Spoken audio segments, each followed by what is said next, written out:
टोसा news से आपको हम खबर दे रहे हैं कि टोसा पुलिस ने चोरी की वारदातें रोकने के लिए अनोखा तरीका ढूंढ निकाला। उनने शहरियों के रात 11 बजे के बाद बाहर निकलने पर पाबंदी लगा दी। जरा ये भी बताते हैं कि डीएसपी टोसा ने ऐसे किसी भी हुक्मनामे की तरदीद कर दी। शहरियों ने इस मौके पर क्या कहा, आइए आपको दिखाते हैं। आज दूर दिहाड़े को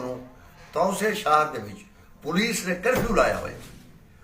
और एक रात को शहर की आमद रफ्त को बंद, दुकाना बंद, होटल बंद, वसदा रस्ता शहर है और ये आबाद शहर है और ये को बंद ये हिक पास हो तो ये आइन की वायलेशन है, कानून की वायलेशन है। आइन की वायलेशन ये है कि आइन आजादाना नकलो हरकत की हर शहरी को इजाजत देने,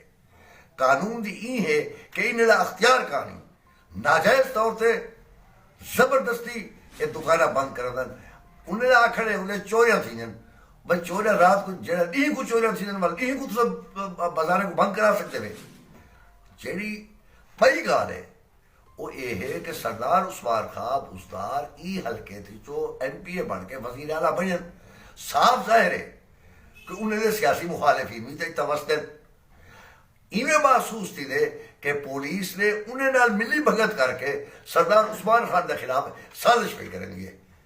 ही वास्ते पहला बहसियत शहरी के मुतालबा है सरदार उस्मान खान को नोटिस लेना चाहिए और शहरी को जलील कर रात तालिब इल्म थे जैसे कि इम्तिहान फजर को नामी का इम्तिहान है, बाहर से तालिब इल्म आए बैठे उन्हें को बेफरम नहीं खाओ, फला नहीं खाओ,